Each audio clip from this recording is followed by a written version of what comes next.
Okay, so I guess we'll get started. Yeah, so we just like to take these evenings for now as an opportunity just to connect. It seemed like everyone was working nicely with the technique and everything. So yeah, so it's just kind of an opportunity, anything that's coming up in your practice, so we can talk about the meditation practice, the self-inquiry, which is it's really all the same thing. So whatever's coming up in one is relevant to everything. So yeah, so I'd love to hear how it's going and yeah, just check in. We can get clarity if there's anything in the dyads that isn't clear or isn't landing. We can even do a little dyad here if you want to. So um, yeah. So anything coming up for anyone right now? Yeah, Shaheen, can I unmute you there? Hi Hi, there. can you hear me? I can. Yes. Awesome. I think this is my second retreat. The last one I did was in December last year. Mhm. I think at the very initial stages, because I've never done anything, something similar to this. Yeah, this is the first time, Mhm. and I think back then it was very difficult. First 3 days, it was absolutely insane. My body, Yeah. everything, it just couldn't handle it. It was breaking apart. I think towards the latter part of it, it was very nice, very, very powerful. I've never come across anything like this Mhm. um, from all the stuff that I've explored in the spiritual path, nothing like that. Mhm. One thing, um, I think this might be a trap of the mind of realizing that I found something. I think everyone goes through that on the spiritual path. They tend to eventually cling on to practices Mhm. and stuff. So yeah, that is one of the concerns of that. Yeah. And yeah, Yeah, that's a very valid concern. Yeah. Yeah, I see like this practice, like what we're doing here in the sadhana, there's a sort of, the way I like to describe it, sadhana has these different stages where, mm, before awakening, um, there's a sort of doing that's happening, even if it's a subtle doing, but there's, a technique or there's a practice or, you have a meditation object and all of that. Um, but after awakening, really sadhana becomes just recognizing our true nature. And so really everything in life becomes that. It's like we take it into life and it becomes life essentially. So rather than, experiencing through memory and through thought and the old filters, we're more and more having direct experiences through just being in life, allowing that being or that self to sort of take over the steering wheel in life. So mm, so I would say, that concern is, at the beginning, it's a valid concern because you don't want to be, just attached to these things and, doing a technique forever. Eventually, it is like a thorn to remove a thorn. Eventually, we throw it away. We get rid of mm, all the techniques, all the doing. You don't want to live your life, mm, just doing techniques. It's not yeah, really, it was, you want to just allow that get the little self out of the way so we can really dive into life and let life start to live us rather than, this conditioned habit pattern of mind. So that's what, all the techniques are for that. It's for clearing the mind, but then, we bring it into life. It becomes life then. Yeah.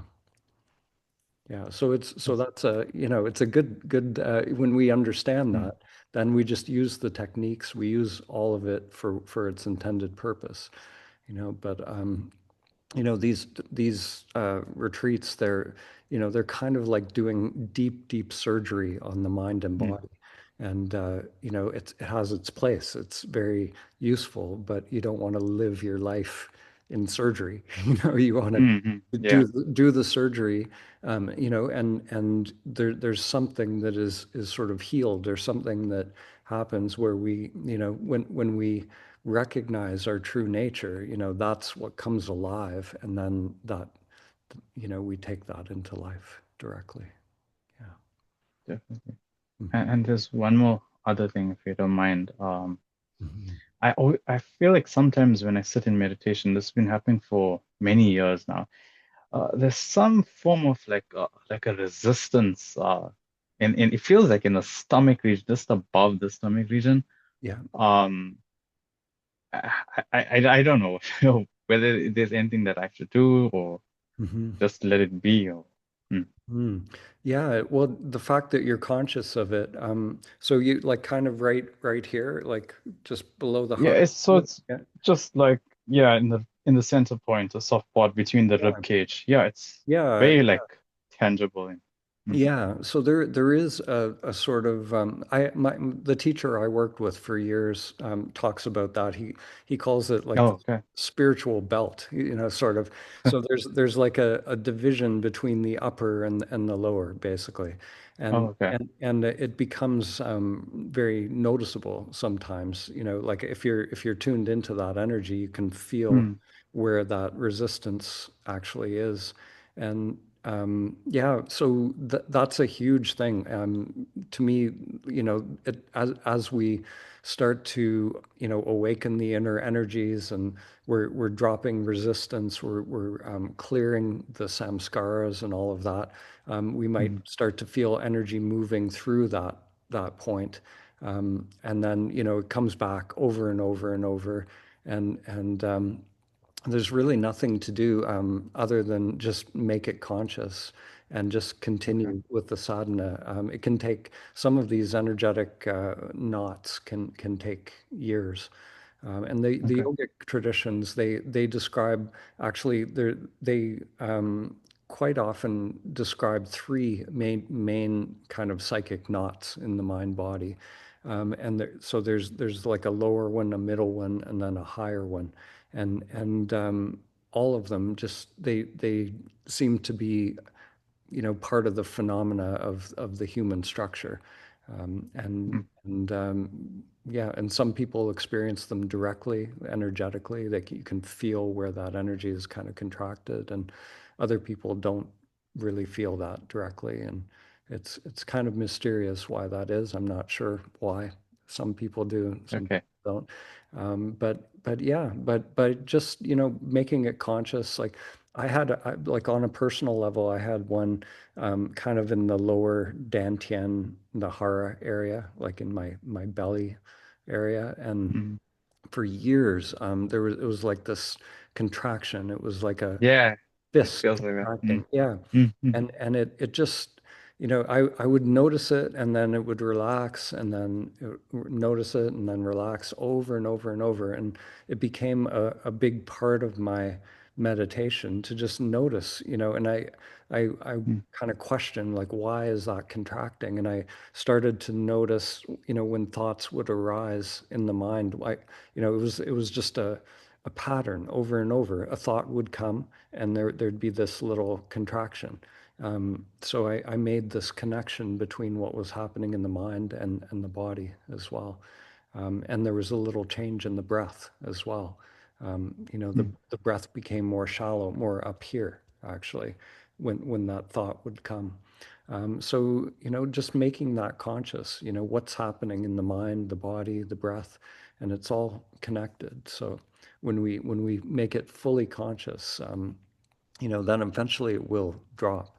But for me, it took a couple of years of, back then I was doing the Vipassana meditation, the body scan, and so I Mm. did that for a few years before that knot kind of gave way. And one day I just realized I was holding, like it felt like I was holding it. Oh, yes. I felt It that. does feel.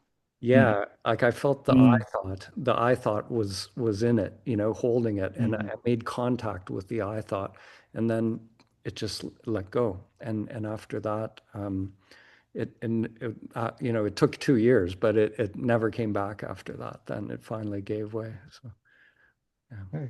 Hey, thank you for sharing that. Mhm. Appreciate it. Yeah, yeah, thank you. Yeah, we'll go to Steve. Yeah. Hi, Steve. Yeah, Dan. So I had a couple of questions. For me, I found this afternoon the 2 hour meditation window was yeah, quite challenging for me. Like a lot of my energy kept coming up, like restless, fidgety. I had to go from a sitting position to a standing to then like on a chair and even break it up a little bit. So I figured like this is a new practice for me, so there is going to be things that come up in the beginning. But yeah, I just wanted any advice there. Um, I know halfway through you had said, you can take breaks as you feel that you need to, and I felt that that was a good instruction for me to Yeah. kind of break it up and to go try something there. But yeah, I wanted to address that a little bit, and then also, I'm a medicinal cannabis patient. So I've been using that as a medication, but I'm also very cognizant with this work and with that medication, they can kind of maybe butt heads at different times. So I just wanted to get your thoughts with that as well too. Okay. When challenging situations arise, yeah, just yeah, around those two things. What you think? Sure, sure. So when for the cannabis, what are you taking it for specifically? Um, Yeah, specifically, usually anxiety. That would be the main like symptom if I was taking it. So if my emotional regulation is a problem with what I have, so when that starts to go to the side, I would use that to kind of help stabilize. yeah, And then there's also like the CBD that a doctor has told me to take for other things, inflammation and things of right. that nature. But for THC, that seems to be more like the For for the anxiety. anxiety. Yeah. Yeah. Do you take it for sleep as well, or at bedtime, or not? I used to, but then I noticed it doesn't sometimes play well Mhm. with nighttime routines. So I kind of keep it more, yeah, for the daytime or what I call like breakthrough things that are going on. Okay, But I have, yeah, typically usually it's more like higher during the day when anxiety is quite high. That would be my most usage. I see. So that anxiety then, like on this 2 hour sit, would you say that anxiety was observable? Like you were starting to. Yeah. So again, if it was a normal day-to-day thing and this was an occurrence, then I would turn to the medication and go. But again, I'm cognizant that Yeah, this is a different process and things are going on. So I'm trying exactly. to give Yeah. myself permission to allow. Hmm. But That's great. yeah, Yeah, yeah, that's great. Like so really, yeah, that's what this is about. So you're seeing basically what's in play. You're seeing that, in that 2 hour sit, it's difficult because normally the pattern is to, take the cannabis and then, it feels better. That anxiety goes away. But it's, obviously it's not getting to the root of it. So yeah, so I would say, in these retreats, we want to go sort of this middle way where, we want to start to feel all of that, that's in the unconscious. Like there's going to be what, underneath that anxiety, there may be emotions, there may be whatever incomplete experiences we've had in the past are going to come to the surface to be felt. So so we want to do that in a way that is not we don't want to go into overwhelm and it can be if we open that up, like if I don't know to what degree that anxiety is there, but if you just allow everything all at once. It can be, kind of overwhelming. So we want to navigate that in a balanced way. So, so that there's going to be a sense of, going beyond your comfort zone, feeling those feelings. But when things start to really ramp up, like if the way I can usually tell is, if there's the nervous system is really getting almost overwhelmed or fried. Sometimes people will get nausea, sweating, that type of thing. Those are signs that you're coming to that limit, and so you don't want to, just brutalize the body, because ultimately this whole practice, it doesn't matter, with posture and all of that. Really, what we're doing, we're just being in presence, continuously. So whether you're on a cushion, whether you're on a meditation bench, a chair, standing, as long as you're just being here, present, that's the whole point, is to just not be engaging with those conditioned patterns of the mind that are usually coming up. So whatever allows you to do that. My way of doing it is just whatever works. There's no right or wrong in terms of, it has to be a certain way or you have to look a certain way. Generally, being upright and allowing energy to flow up the spine is good, but whatever works for you. So I would say, yeah, like a 2 hour sit is a long sit.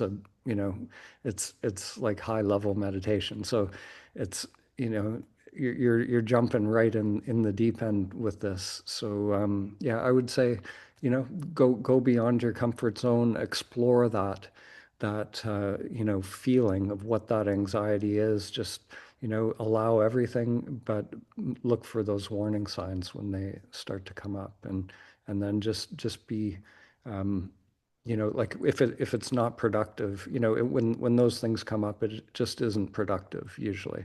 There's not if there's a sense of like just really struggling, then just kind of nurture the mind and body, and go for a walk or whatever it takes to Perfect. kind of reset. Yeah. Hmm. Thank you. Yeah. Thank you. Yeah. Thank you.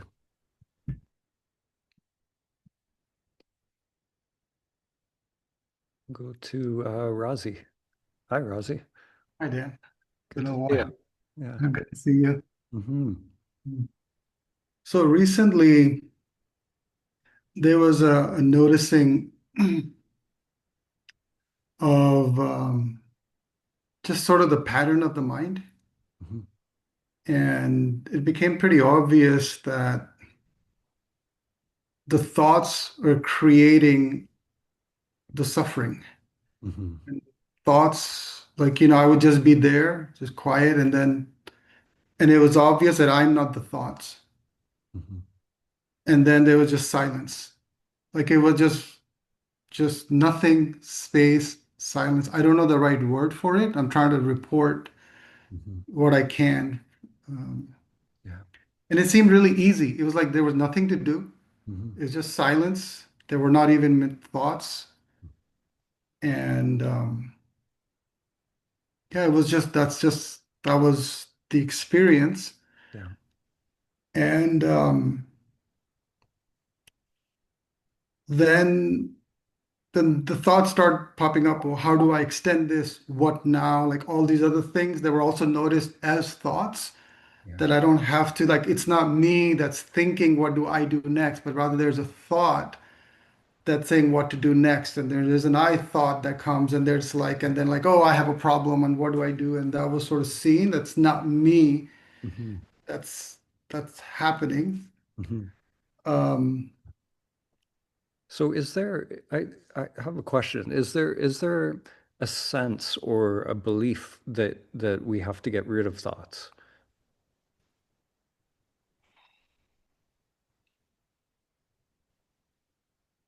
yeah, there's a not all the time. When I'm there, there's no belief that I should get rid of the thoughts. But when I'm there, then the belief comes and all these other things come Mm. later. Like it's hard. I'm trying to, well, I would say I am trying to sustain again, but it was just beingness there. Then these thoughts would come, well, how do I hold this? Hmm. Yeah. But then it was also seen it's not me, there's another thought. Yeah. But then eventually I'd get caught up in that. Like, that just Yeah. blank space is not continuous. Yeah. Yeah. Yeah. So what's coming up for me, there's something this is kind of very subtle, but it's extremely important in this practice. So when we like there's this sadhana that we're doing, which clears the mind and it tends to bring us to this place of stillness, this presence. And so the practice is be still and know. We come to this stillness, and this is where awakening can happen. It's when that mind isn't generating thoughts. That's the perfect space for awakening to happen. So that's good. That's awesome when that happens. But what we want, we don't want to just you can't live life just with no thought. Like there's no like we will always have thoughts. Even a fully enlightened Buddha, will have thoughts coming up. It's part of the phenomena of life. So the thoughts are going to come back, but what gets extinguished is the I thought that is wrapped up in there. So it's like my thought that becomes a problem. So, and those I thoughts are always, wanting something to be other than what is. So that I thought can be attached to having no thoughts. It can be attached to stillness. But what we want to recognize, when we're in that space of of silence and stillness, we want to recognize directly the awareness that is ever present. And when we recognize that awareness directly, then the thoughts can come back and it's no problem. The thoughts will, um, even after a full-on awakening and full kensho, whatever's in the unconscious is still, those vasanas will come in different facets of life and they'll come up to be cleared. But then it's not a problem because if we allow, we just recognize that awareness is ever present, then it's not about, achieving some state. It's not about, having this, the quiet pond with no ripples. That's beautiful when that happens. It's so peaceful. Um, but we won't be looking for that. When the waves are there, when the mind is there, we still recognize the self in fully present. So there's no preference for whether there's thoughts in the mind or no thoughts. So when you say like even as this moment right here, there's Mhm. just beingness, Yeah. there's not much activity, and but I cannot say I am this. It's just nothing is happening. I'm just looking at the screen and there's quiet, there's this little high frequency sound or something, I don't know. Yeah. But there's nothing really happening right now. Hmm. Um, and then eventually it won't be sustained. And then the I thought will come, and then I will interact with somebody, and Hmm. then it will be like, oh, what? And then this, what should I do? I shouldn't do this. I shouldn't choose anything. I have all these Yeah. conceptual, I shouldn't Yeah. choose anything. I should just be here. I shouldn't want this. I have projects to do, but if I'm not the chooser, I'm not like, it gets really jumbled up very fast for me because Yeah. I'm trying to maintain something that's not, can you help me kind of like integrate how to live like, So you're seeing a pattern, right? You're saying this is how it usually goes. You've been through yes. this process. So there's an almost like an expectation in the mind that this is going to be how it goes.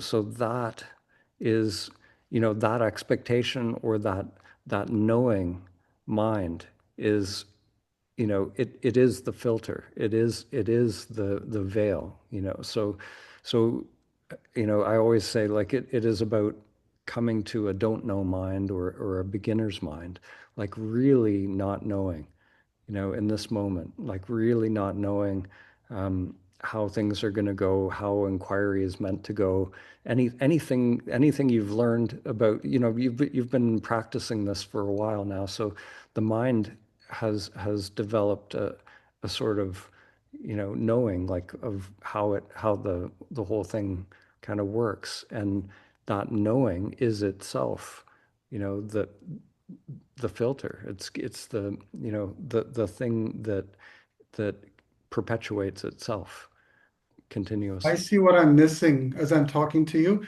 That the thought that says it should be this, I'm missing that Yeah, as not me. I think I should do something, but that's not me. It's yeah, just the I thought that keeps getting missed, yeah. and That's it's it. kind of driving the show. Yeah, yeah. Like in this moment, right now, the being. Do you have a sense of I amness, or the being? Totally. Yes, Yeah, it's very strong, yeah, right? yeah. So There's what? nothing to do. It's just right here. Yeah, There's nothing yeah. to do. It's What's easy. missing in this moment? You know? Nothing. Yeah, yeah. So the thing that makes it seem like there's something missing is, that mind that, it's when we've had these beautiful openings, and there's an energetic state that, the mind generates the preference to that state. So this little knowing mind, has it's looking for something, and it's such a paradox when we fully allow ourselves to not know, really become a beginner again in this moment. Then it's like, oh yeah, it's right here. Everything, the bliss, everything, all those beautiful things flow from this openness and this not knowing. And as soon as I think, "Oh, I have to do something to get the bliss," it's gone. And that's the paradox, is, the more we're just okay with whatever is showing up in this moment, the Mhm. more it just self-liberates. Everything just sort of self-liberates as as soon as we see that the mind is playing this game, and it gets more and more subtle, as we go, deeper into this practice with these states. Some of these states seem so, um, they're so, they seem so important, because they're so beautiful, and we think, oh, this is it. But again, it's just a state. If there's phenomena to it, then it's just coming and going like everything else. You know. Don't know. So Thank you. So the don't know. yeah, yeah. So the one thing that doesn't come and go is what you are. Yeah, yeah. Thank you. Hmm. Yeah. Thank you. I'll go to Ruben. Greetings. Hi, Ruben. Hi. Hello, Dan. Yeah. Um, this is the first time I've done a meditation longer than 1 hour. Mm, And for the first time, after about an hour and a half, I saw my mind and it started going here and there and everywhere. mm, And then I did the dyad for the first time, and it was a person from the other side of the planet. And I started to feel that I'm not the mind and I'm not the body. mm. When I was in my meditation and I was observing my mind go here and there and everywhere, it felt like I had entered a car, like the car is my mind and the air conditioner is my body. So I go into them and travel this humanity. And for the first time, I was just watching my mind go here and there and everywhere. And I noticed that it's not in the present. It's in the future or in the past, but never in the present. Mhm, It doesn't even understand what that is. mhm. And it was just, what? Yeah, So beautiful. I Yeah, really appreciate you doing this. I mean, this is good stuff. yeah. So And this is just day one, so day one. Yeah, yeah. This what you just described there is exactly it. So we start to see all these layers of mind. You know, the deeper we go with this, it is like a stripping away of these layers, and there's this clearing process that happens, and we clear and clear, and energy becomes more free. We can be more of who we are, more ourself in these dyads. You know, it starts to feel more free, and then just we keep inquiring. You know, this witness, you've discovered the witness. You've discovered, you know, there's this sense that you're watching. You know, you're watching the mind, all this Yeah. phenomena coming and going. So, you know, Well, so even that witness, you know, the witness and what is witnessed, you know, that's duality. That's the whole play of human life. So, you know, so who is aware of both? wow. Who's aware of both witness and witnessed? You know, so intend when you're in the dyad, intend to directly experience that one, the one that is just aware, yeah, not aware of. You know, the witness is aware of. You know, it's aware of this and that. You know, of phenomena. You know, there's this split, this duality, but can you contact pure awareness directly, not via the mind? You know, so when you receive the imperative, tell me who you are, you know, can you intend to directly experience that pure awareness itself? So the dyad was this man. He was on the other side of the planet, maybe the Philippines. It was 7 a.m. his time or 5 a.m. his time. And as I did the dyads with him, I got to the point where it's like, I'm you. I'm you. I'm looking through different eyes through you.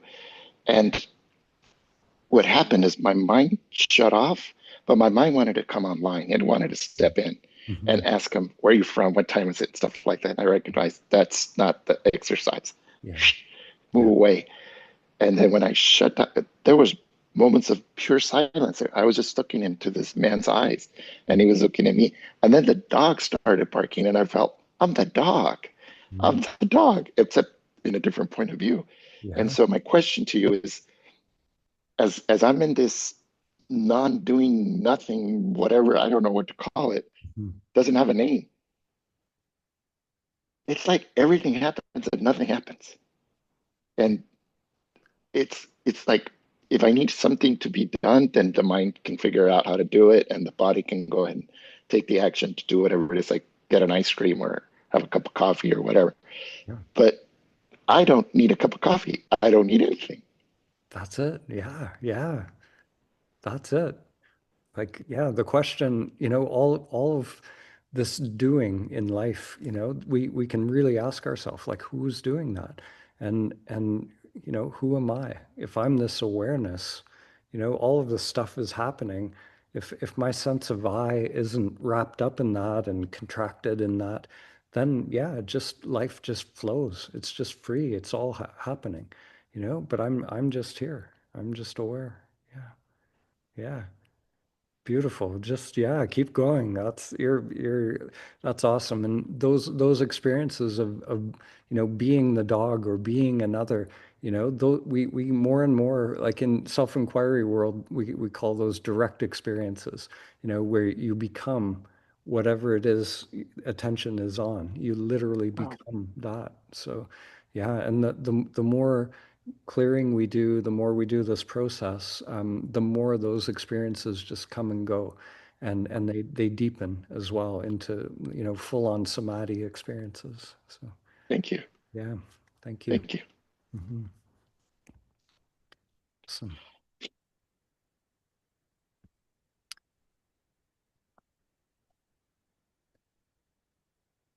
Okay, do we any other questions or anything coming up in anyone's practice? Thing you want to connect around? Okay, so I'm just going to mention a few little things, and then I'll just let you go. If you want to dive back into dyads, that's great. Or finish. The other group is the daily group is doing just sitting meditation right now. So you can dive into either of those things after this. So I'm just going to mention a couple little things for those who are newer to this practice. These are just little reminders that I remind over and over just because sometimes they get overlooked, or it can be sometimes difficult to just remember all the facets of the technique as well. So we want to be totally neutral as the witness, so not responding, not nodding the head or making little gestures or little sounds, not approving, disapproving, but just totally neutral. And that, the purpose of that is so that the person who is inquiring doesn't feel evaluated in any way. There's no positive or negative feedback. So that lets them be totally free to express. They're not worried about, being judged or anything that's coming up. And we never know what someone's patterns are in their life. So they may have, in their childhood, they may have had experiences where they were judged or evaluated and shut down their energies. So just by being fully received and fully witnessed, we allow these energies to unfold. And the other thing that comes up sometimes, we don't want to refer to our partner in any way. So we want to see them sort of as a mirror. So we don't want to, use their name or refer to anything that they said in their dyad, because then what happens is it can start to become more like almost like commenting on someone's dyad, or becoming like a conversation in a way. So rather than doing that, we want it to always be completely fresh. If we intend to directly experience who we are, and then we just report what comes up as a result of that inquiry. So we're not going back into old conversations, or those things might come up in the mind, like memories, things from the past, and then we can share them fresh. But if we do, we don't want to refer to our partner in any way. So we don't use the word you in the dyads. And it's just a way, there's all different scenarios can unfold. So it's just a way to kind of keep a safe container, because all sorts of things can unfold. If you never know how people will react, if you start using you or referring to them directly. And another little pointer, when we receive the imperative, tell me who you are, some people really like to go inwards. They'll close their eyes, get a sense of that I amness, and that's great if you do that.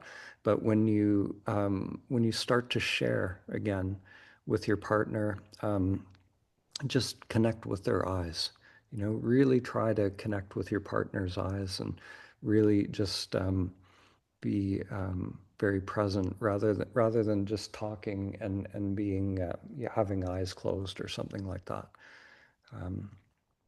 And yeah, just be free, childlike. Don't hold back. There's no right or wrong to this. Really, the compass for this is, how is it moving in the direction of freedom? Does it feel more like you, the real you, not the little self that is, kind of protecting the heart and yeah, the resistance that, many people report, resistance in the mind and body. So, so what is it that frees energy from the mind and body? Just go in that direction. Whatever feels authentic, whatever, maybe there's something that feels, like it just needs to come out. So we just, yeah, don't censor. This is the one place where we can just let it all um, come forth. Yeah. And at the same time, we don't, again, there's certain boundaries or certain rules where we don't refer to the partner.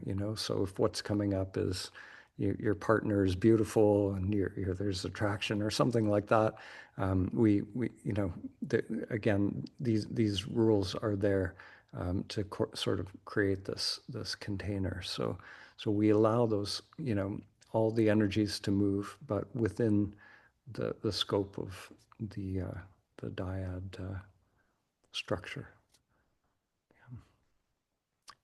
So yeah, I think I will end it there, and I'll let you get back into dyads or meditation.